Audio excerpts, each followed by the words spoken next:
49 అంటే సంతానం, 49 అంటే సంతోషం. 39 ఆంధ్రప్రదేశ్ తెలంగాణ. నమస్తే, వెల్కమ్ టు ఐ డ్రీమ్. నేను లక్ష్మి దుర్గా.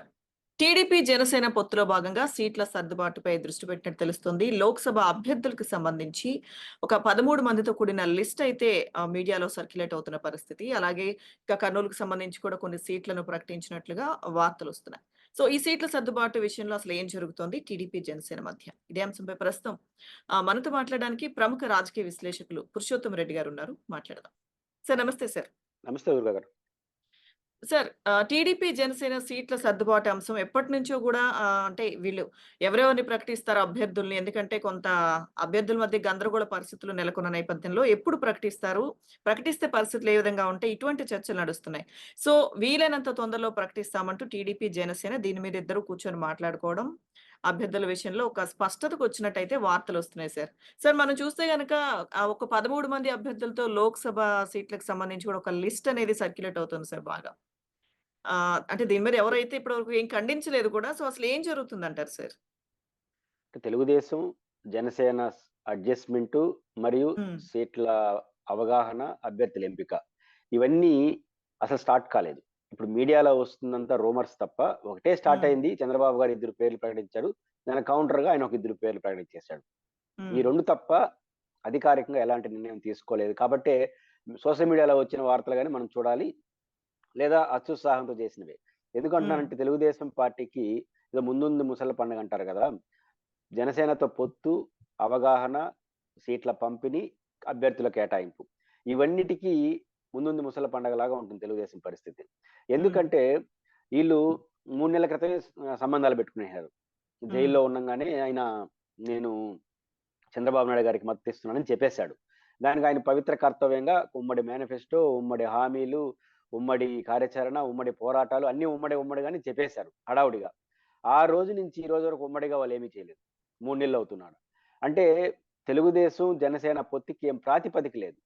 హ్మ్. ఎప్పుడు చాలా బ్యాలెన్స్‌డ్‌గా వెళ్తుందంటే ఒక ప్రాతిపదిక ఉండాలి. ఒక బేస్ ఉండాలి. తెలుగుదేశానికి, జనసేనకున్న బేస్ ఏంటి? ఒకే బేస్ జగన్‌ని ఓడించేవాలి. తర్వాత ఏంటనేది తెలీదు. ఆయనకి జగన్ అంటే కోపము. ఈళ్ళు అధికారం రావాలి కాబట్టి జగన్ ఓడిపోవాలి. కాబట్టి ఈ బేసే బలహీనంగా ఉంది. బేస్ బలహీనంగా ఉన్నప్పుడు పునాదులతో తర్వాత బిల్డింగ్ ఎలా ఉంటుందో ఊహించుకోవచ్చు. కాబట్టి ఈళ్ళ బేసే ఆ వీక్‌నెస్ ఉంది కాబట్టి ఈ సమస్య ఉంది. ఇప్పుడు అసలు పొత్తు కుదిరిందా? మనందరి దృష్టిలో హ్మ్. జనసేన, తెలుగుదేశం పొత్తులో ఉందని అనుకుంటున్నాం. పొత్తు పైనే అనుమానాలున్నాయి. ఎందుకు అనుమానాలున్నాయి? ఆన్ రికార్డ్ లోకేష్ గారు, పవన్ కళ్యాణ్ గారు కూర్చొని చెప్పిన మాటేంటి? లోకే లోకి జనసే లోకేష్ గారు ఏమంటారు? మేము ఎన్‌డీఏకి, ఇండియాకి సమాన దూరం అంటాడు. On record. దాని పక్కనే కూర్చున్నటువంటి జనసేన అధినేత మేము ఎన్‌డీఏలోనే ఉన్నాము అంటాడు. హ్మ్. ఇంకేం బేస్ ఉంది వీళ్ళిద్దరి మధ్య? ఒక కీలకమైన విషయం ఇది. ఆయన నేను బీజేపీతోనే ఉన్నానంటాడు. ఈళ్ళు మాకు హ్మ్. సంబంధం లేదు వాళ్ళతో అంటాడు. ఒకాయన సంబంధం లేదు. ఒకామె ఇద్దరు కలిసి ఉమ్మడి మేనిఫెస్టో ఏంది? ఉమ్మడి కార్యాచరణ ఏంది? ఉమ్మడి పోరాటాలేంటి? అందులోనే నుంచి అనుమానాలొస్తున్నాయి. హ్మ్. అనుమానాలు ఎక్కువ బలపడింది ఎందుకంటే, ఆ తర్వాత జరిగిన పరిణామం తెలంగాణ ఎన్నికలు. అంటే బీజేపీని వదలకుండానే తెలుగుదేశంతో పోయినారు. తెలుగుదేశం పోయినారని తెలిసి కూడా తెలంగాణలో బీజేపీలో పొత్తు పెట్టుకున్నారు. ఏంటి ఈ కాంట్రాడిక్షన్? ఆ తర్వాత మొన్న జరిగిన ఈసీ మీటింగ్‌కి ఈయనకి హ్మ్. అర్హత లేదు. పార్టీగా పిలవరు పవన్ కళ్యాణ్ గారిని. అందువల్ల ఏం చేశారు తెలుగుదేశం పార్టీ దాంట్లో పోయి my partner, my alliance partner Janasena president అని రాశాడు. ఇంకో పక్క హ్మ్. బీజేపీ ఒంటరిగా పోతోంది. మళ్ళీ బయటకొచ్చి ఏంటంటే మేము జనసేనతోనే ఉన్నాం అంటారు. జనసేన, బీజేపీ కలిసి ఎలక్షన్ కమిషన్‌కే పోదు. కానీ వాళ్ళు కలిసున్నాం అంటారు. వాళ్ళతో ఉన్నామని ఈయనంటాడు. వాళ్ళని తీసుకొస్తానని ఈయనంటాడు. ఎలక్షన్ దగ్గర పడిపోయింది. అంటే ఇవన్నీ చూసినప్పుడు పొత్తు మీదనే అనుమానాలున్నాయి. ఈ పొత్తు విషయం మళ్ళీ ఇంకా అదనంగా బీజేపీ వాళ్ళొస్తారని ఒక ప్రచారం. హ్మ్. వాళ్ళెప్పుడొచ్చేది? ఇవి తేలకుండా అభ్యర్థుల జోలికి, ఎన్నికల జోలికి పోలేడు. ఇది మొదటి ఇబ్బంది చంద్రబాబు నాయుడుకి. చంద్రబాబు గారికి అభ్యర్థులు ప్రకటించడం ఇంకొక ప్రధాన ఆయన అనుకుంటే అభ్యర్థులు ప్రకటించొచ్చు. ఎందుకు ప్రకటించరు? ఈరోజు జనసేనకు ఒక 30, 40 సీట్లని అనౌన్స్ చేసేస్తే రేపు హ్మ్. ఆయన హ్యాండ్ ఇచ్చేసి బీజేపీతో పోయాడనుకో ఏమవుతుంది తెలుగుదేశం పరిస్థితి చెప్పండి? ఇప్పుడు 30 సీట్లు ఇచ్చేస్తారు. పేర్లు నియోజకవర్గాలు లిస్ట్ చేస్తారు. ఆ 30 చోట తెలుగుదేశం గొడవ చేస్తారు. ఆయన ఇంట్లో హ్మ్. వాళ్ళు. వాడు ఎట్లా సర్దుతాడు. సర్దక ముందు ఆయన సర్దుకున్నాడనుకో బీజేపీతో.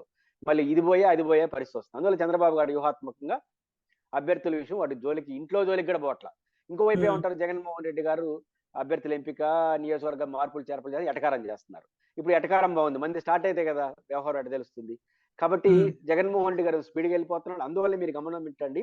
సోషల్ మీడియాలో తెలుగుదేశం పార్టీ వాళ్ళు ఇట్లాంటి ప్రచారం ఎందుకు చేస్తున్నారంటే, జగన్మోహన్ రెడ్డి ఏమో రాజకీయ ప్రత్యర్థిగా స్పీడ్‌గా వెళ్ళిపోతున్నాడు. మనం ఎక్కడ అనే ప్రచారం తెలుగుదేశంలో జరుగుతా ఉంది, శ్రేణుల్లో జరుగుతా ఉంది. వాళ్ళ నమ్మకం మాలాంటి వాళ్ళు అనేక సార్లు చెప్పినాము. ఎన్నికల నోటిఫికేషన్ వచ్చేంత వరకు ఇది తేలదని చెప్తున్నాం. ఇప్పుడు కూడా అదే చెప్తాను నేను. కానీ ఇప్పుడు తెలుగుదేశం శ్రేణుల్లో భయం వస్తుంది, ఈయన ఎన్నికల వరకు తేల్చకపోతే మన పరిస్థితి ఏందని.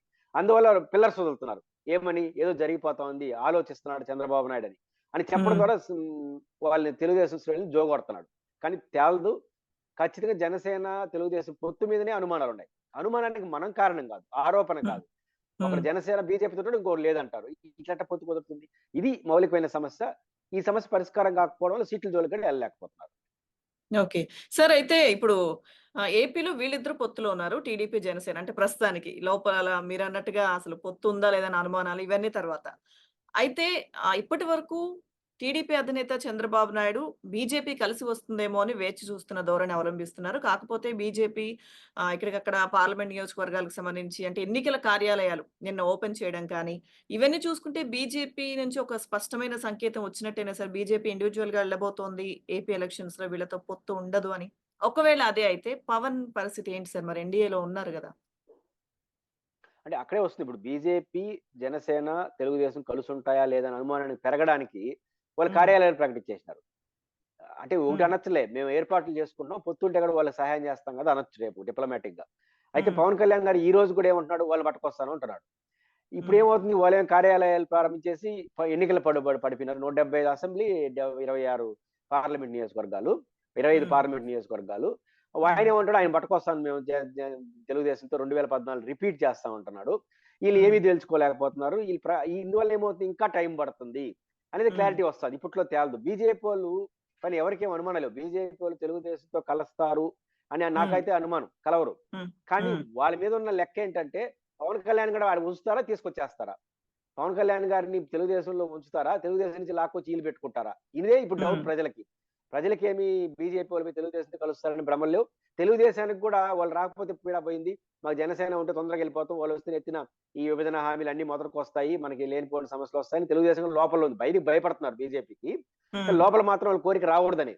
కానీ ఇట్లాంటి వాతావరణంలో బీజేపీ వాళ్ళు తేల్చకపోతే బీజేపీ వాళ్ళు రేపు ఒంటరిగా పోతారనే విషయంలో క్లారిటీ ఉంది గానీ, తెలుగుదేశంతో పోరని. కానీ హ్మ్. జనసేన నాడు ఉంచుతారా, లాక్కొస్తారా ఆయన్ని గూడా? ఇది అసలు సమస్య. ఇదే చంద్రబాబు గారి భయం. చంద్రగారి భయం అంతా వాళ్ళు వస్తారు రారని గాదు. ఈళ్ళు పట్టుకొని పోతాడా? ఈయన ఈ విషయం ఏ విషయం తేల్చడు. వాళ్ళేం కార్యాలయాలు ప్రారంభించాడు. అందువల్ల 25 పైన నోటిఫికేషన్ వస్తా ఉంది. షెడ్యూల్ వస్తా ఉంది. కాబట్టి ఈ షెడ్యూల్ వచ్చిన తర్వాత ఏమైనా తేల్తారా? అంతవరకు బీజేపీ తేల్చకపోతే, తెలుగుదేశం అభ్యర్థులు ప్రకటించకపోతే, జగన్ గారు హ్మ్. స్పీడ్‌గా అభ్యర్థులు ప్రచారం చేసిపోతా ఉంటే ఏం జేయాలి? అందువల్ల ఈ తెలుగుదేశం పార్టీ ఈ ప్రాసెస్‌లో ఇబ్బంది పడతా ఉంది. సార్ సీట్ల విషయంలో చాలా మందికి అంటే ఇప్పుడు గందరగోళ పరిస్థితులున్నా కానీ ముఖ్యంగా విజయవాడ కూడా ఎక్కువ ఫోకస్ చేస్తున్నారు గదా సార్! విజయవాడ సీటుకి సంబంధించి ఏదైతే కేశినేని నాని వైసీపీలోకి వెళ్ళిపోయారో అక్కడ ఆయనకి టికెట్ ఖరారవ్వడం జరిగింది. సో, ఇక్కడేమో బుద్దా వెంకన్న ఆశిస్తున్నారు. టికెట్ ఆశిస్తున్నారు. అలాగే జలీల్ ఖాన్ కూడా రేస్‌లో ఉన్నారు. ఆయన సీరియస్‌గా ఈసారి రాకపోతే కష్టం అన్నట్టు ఆయన మాట్లాడుతున్న పరిస్థితి. జనసేన నుంచి చూసుకుంటే పోతిన మహేష్ కూడా జనసేన తరపున కొంచెం ఏ విషయమైనా ఎక్కువగా మాట్లాడే వ్యక్తి ఆయన ఉంటారు. సో, పోతిన మహేష్ కూడా ఆ టికెట్ ఆశిస్తున్నట్టు మరి వార్తలొస్తున్నాయి. ఒక్క విజయవాడ విషయంలోనే ఇంత పోటీ ఉంటే దీన్ని ఎలా సర్దుబాటు చేస్తారు సార్? అంటే ఇప్పుడు కేసీఆర్ నాని గారి వ్యవహారం 2 కోణాలు. ఒకటి ఒత్తిడి, రెండోది కేశినేని నాని గారు ఏం చేయొచ్చు. కేశినేని హ్మ్. నాని గారు పార్టీతో సంబంధం లేకుండా పలుకుబడి ఉన్న వ్యక్తిగా మనకు ఆయన రికగ్నైజ్డ్ అయ్యాడు. 2014 ఎన్నికల్లో ఎంపీ గెలిచాడు. అప్పుడు హ్మ్. తెలుగుదేశం రాష్ట్రం అంతా గెలిచింది. 2019 ఎన్నికల్లో తెలుగుదేశం రాష్ట్ర వ్యాప్తంగా ఓడిపోయినా కూడా ఆయన గెలిచాడు. అంటే కొంత వ్యక్తి కూడా ఆయనకు అదనపు కెపాసిటీ ఉందని. పైపెచ్చు నాకున్న సమాచారం ప్రకారం 7 అసెంబ్లీలో 6 అసెంబ్లీ సీట్లు తెలుగుదేశం వైఎస్ఆర్ కాంగ్రెస్ పార్టీ గెలిచింది ఆయన పరిధిలో. ఒకటే ఒకటి తెలుగుదేశం గెలిచింది. అంటే తన ప్రత్యర్థి 6 గెలిచినా గూడా ఈయన స్వల్ప మెజారిటీతో బయటపడ్డాడంటే, ఈయనకంటూ ఒక ప్రత్యేకత ఉందని అర్థం. అట్లాంటి వ్యక్తి ఈరోజు వైఎస్ఆర్ కాంగ్రెస్ పార్టీ చేరడం వల్ల వైసీపీ బలం, వీని వ్యక్తిగత బలం యాడ్ అవుతుంది. ఖచ్చితంగా బలమైన క్యాండిడేట్‌గా ముందుకొచ్చేస్తున్నాడు. ఇది వైసీపీ కేశినేని నాని గారు. కేశినేని నాని గారికి కౌంటర్‌గా ఏం జేయాలి? ఒక బలమైన హ్మ్. అభ్యర్థి మన నుంచి ఎలిపినప్పుడు అంతకన్నా బలమైన క్యాండిడేట్‌ని పెట్టాలి. అలాంటి బలమైన క్యాండిడేట్ పెట్టకపోగా ఇప్పుడు వాళ్ళ సోదరుడు ఎవరో కేశినేని చిన్ని వస్తా అంటున్నారు. ఇప్పుడు మీరు చెప్పినట్టు హ్మ్. బుద్దాయింకైన దాదాపు ఒక ముఖ్యమంత్రి పదవి తప్ప అన్ని ఆడుతాడు తెలుగుదేశంలో. అది హ్మ్. సాధ్యం గాదు గాబట్టి. ఇప్పుడు ఆయన ఎంపీ సీట్ అడుగుతాడు, ఆయనతో సవాల్ జేస్తాడు, ఈయనతో సవాల్, ఆయనదేం పోయింది అడిగేయడమే గదా! ఇప్పుడు ఎంపీ ఆయన పరిస్థితి ఏందో తెలుసు. ఆయనకెవ్వరు. మళ్ళీ ఇప్పుడు హ్మ్. ఎమ్మెల్యేగా ఆయనతో గొడవ పెట్టుకుంటున్నాడు. జలీల్ ఖాను హ్మ్. అదనంగా జనసేనతో అనధికారిక గొడవ. అంటే ముగ్గురిది గొడవ. సీన్ ఏంటంటే అసలు ఈయన పేరు పరిగణలోనే ఉండదు. ఈ హ్మ్. ఈ బుద్దాయం కన్న పేరు పరిగణలో ఉండదు. కానీ పరిగణలో సార్. లేకపోయినా ఆయన గుడివాడలో సవాల్ చేస్తాడు. ఒక నారావారిపల్లి సారీ హ్మ్. కుప్పం, మంగళగిరి వరకు అడగడు. ఎందుకంటే ఆ కుప్పంలో చంద్రబాబు, ఈయన చిన్న బాసు మంగళగిరిలో పోటీ. ఆ 2 అడిగితే కొడతారు కాబట్టి, ఆ 2 తప్ప హ్మ్. రాష్ట్రం అన్ని సార్లు సవాల్ చేస్తాడు. మనం గన్నవరం అడిగాడు కదా!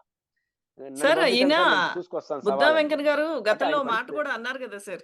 అంటే ఒక విజయవాడ టికెట్ నేను ఆశిస్తున్నాను ఖచ్చితంగా నాకే వస్తే, రాకపోతే ప్లాన్ బి ఉందని కూడా ఈ వ్యాఖ్య చేశారు సార్ ఆయన. అంటే ప్లాన్ బి చెప్పేంత స్తోమత కాదాయింది. ఆయన ఊహించుకుంటున్నాడు గానీ, ప్లాన్ బి అనేది హ్మ్. పేల్ల. ఎందుకు పేలలేదంటే తెలుగుదేశంలో పట్టించుకోడు. ప్లాన్ లేదు. ప్లాన్ బి ఆడ ఉంటుంది. ఏ ఆడ ఉంటుంది. ఏనే లేనప్పుడు బి ఆడ ఉంటుంది. అంటే హ్మ్. పరిశీలనలోని వ్యక్తి ప్లాన్ బి యేసుకుంటే సి యేసుకుంటే. అది ఈయన హడావుడి చేస్తున్నాడు. ఆ సార్. హడావుడిలో ఏమైనా నాకు ఈకిపోతారా? ఇప్పుడు చంద్రబాబు గారిని ఎవరైతే కోపడోళ్ళందరూ బాగా తిట్టేస్తే, ఏమైనా పిలిచి సీట్ ఇస్తారనేది ఆయన ఆశ.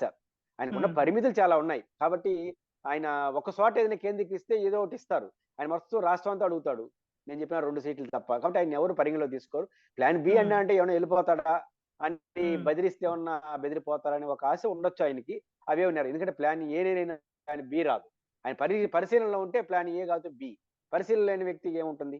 కాబట్టి ఆయనకి సీట్ రావడం అసాధ్యం. ఖచ్చితంగా కేశినేని నాని గారి విషయంలో వాళ్ళు సరైన అభ్యర్థిని పెట్టుకోకపోగా ఈ గొడవలు తెచ్చుకుంటున్నారు. ఇది ఖచ్చితంగా విజయవాడ ఎందుకంటే క్రూషియల్. ఎందుకంటే రాష్ట్ర హ్మ్. నడిబొడ్డున ఉంది. తెలుగుదేశానికి అంతో ఇంతో బలమైన ఏరియా. మనం ఎవరు హ్మ్. ఒప్పుకున్నప్పుడు కృష్ణా, గుంటూరు జిల్లాలో కొంచెం బలం రాజధాని పక్కడే ఉంది. ఆ టైంలో కేశినేని నాని గారు అటెళ్ళిపోతే, ఆడ హ్మ్. గెలవకపోతే మరింత బలహీనపడుతుంది తెలుగుదేశం పార్టీ. ఒక బ్రాడ్ సిగ్నల్ ఎళ్ళిపోతుంది. అందువల్ల దాని మీద ఒట్టుంది. రెండోది జనసేన కూడా అంతో ఇంతో కాస్త ఆశించేవాళ్ళున్నది అక్కడే. ఇన్ని ఇబ్బందులున్నాయి ఆయనకి. తెలుగుదేశంలో అంతర్గత సమస్యలు. ఆడు గెలిచి తీరాలి. ఇంకోవైపు జనసేన అడిగే సీట్లు అక్కడే ఉంటాయి. ఒకవేళ బీజేపీ వస్తే వాళ్ళు అడిగే సీట్లన్నీ ఇన్ని గందరగోళాలుంటాయి గాబట్టే విజయవాడ హ్మ్. అనేది హాట్ టాపిక్‌గా మారుతాం. యెస్. సార్ ఫైనల్లీ ఈ సీట్ల సర్దుబాటు సంబంధించి మీరన్నట్టుగా ఇప్పట్లో ఒక కొలిక్కొచ్చే అవకాశాలు లేవంటారా సార్? ఈ జనసేన, టీడీపీ? నేను పొత్తు వెంటనే గాని తేలిపోతే హ్మ్. వాళ్ళెళ్ళిపోవడం అంటే కొంత స్టార్ట్ జేస్తారు. నీకు హ్మ్. తేలుతుందని అనుకోను. బీజేపీలో ఏ విషయం తేల్చరు. కానీ జనసేన, తెలుగుదేశం పొత్తు తేలేదాన్ని బట్టే వాళ్ళ భవిష్యత్తు మళ్ళీ కదా అడుగులేస్తారు. పొత్తే విషయం పైకి చెప్పట్లేదు పొత్తని. బీజేపీ వస్తా ఉంది వెయిట్ చేస్తున్నాం అంటున్నారు. అది కూడా కాదు. హ్మ్. రెండోదేంటంటే హ్మ్. జనసేన అధినేత కూడా ఒత్తిడికి గురవుతున్నాడు. ఇప్పుడు 2 అంటే 2 అన్నాడు. ఫస్ట్ టైమ్ ఆయన రియాక్ట్ అయినాడు. ఇప్పుడు నిన్న ఇంకొక నర్మగర్భంగా ఒక వ్యాఖ్య చేశాడు. 2కి 2 అనడంలో. లోకేష్ గారు ముఖ్యమంత్రి విషయంలో చేసిన వ్యాఖ్యల పైన నేను కూడా స్పందించొచ్చు. నేను కూడా ప్రతిస్పందించేస్తే అది వేరే అర్థాలకు దారి తీస్తుంది కాబట్టి స్పందించలేదు అన్నాడు. అంటే ముఖ్యమంత్రి విషయం ఇంకా ఆశలు కల్పిస్తున్నాడు. ఆయనేమో ముఖ్యమంత్రిగా హ్మ్. లేదు హ్మ్. Ruled out. ఉప ముఖ్యమంత్రి ఆలోచిస్తా ఉన్నాడు. దానిపైన నేను కూడా స్పందిస్తే హ్మ్. స్పందించాలి కదా! అసలు విషయం అదే కదా! భయం ఎందుకు? ఇప్పుడు ఆయన సార్. 2 అంటే నువ్వు 2 అన్నావు. ఆయన ముఖ్యమంత్రి లేదంటే ఎందుకు లేదని అడగాలి కదా! అది వివాదం అవుదా? ఇప్పుడు 2 వివాదం అయింది కదా! హ్మ్. ఇప్పుడు నువ్వు హ్మ్. 2 అంటే నేను 2 అన్నావు. అది వివాదం అయింది కదా! చిన్న విషయం. 2 అభ్యర్థులని చిన్న విషయం. పైపెచ్చు అవి మీకీయరు. హ్మ్. కానీ సార్. ముఖ్యమంత్రి విషయం అనేది గోల్ గదా! ఆ గోల్‌ని ఆయన దెబ్బకొట్టాడు. ఉప ముఖ్యమంత్రి కూడా పరిశీలిస్తా ఉన్నాడు. దానికెందుకు స్పందించలేదు? భయమా? లేతే వ్యూహమా? అంటే అర్థం కాదు. అంటే ఒక పక్క కార్యకర్తలను గందరగోళం పరుస్తున్నాడు. ఇంకో పక్క తాను కన్‌ఫ్యూజ్‌లో ఉన్నాడు. కాబట్టి ముఖ్యమంత్రి అనే విషయం అంత కన్‌ఫ్యూజ్ అయినాడంటే రేపు సీట్లు 40 30 కావాలి గదా! ఆ 30, 40 ఇయ్యాలంటే ఆయన ఇస్తే ఆయనకొక సమస్య. ఈయకపోతే ఈయనకొక సమస్య. ఇది రెండో సమస్య స్టార్ట్ అవుతుంది. పొత్తు ఫైనల్ అయిన తర్వాత వచ్చే రెండో సమస్య ఇది. అది ప్లాన్ ఏ అయిపోయిన తర్వాత ప్లాన్ బి స్టార్ట్ అవుతుంది. ఇంక ఏనే హ్మ్. కుదరలేదు. మళ్ళీ బి వచ్చిందంటే అది ఖచ్చితంగా 30, 40 ఈకపోతే ముఖ్యమంత్రి లేదు, ఉప ముఖ్యమంత్రి లేదు, జిల్లాకు ఒకటి 2, 3 లేకపోతే ఇంక మేమెందుకు పొత్తు పెట్టుకుని వాళ్ళు గూడా చేస్తారు. ఇంకా ఆయన లవ్ లెటర్‌లు రాస్తున్నాడు గదా! హరిరామ జోగయ్య గారు ప్రతిరోజు సార్. 70, 80, హ్మ్. 80, 90 అది ఒక ఇబ్బందొస్తుంది. అంటే వాళ్ళకి స ఆ ఇబ్బందులున్నాయి. చూద్దాం హ్మ్. ఏమవుతుందని. Yes. Right sir. Thank you so much sir.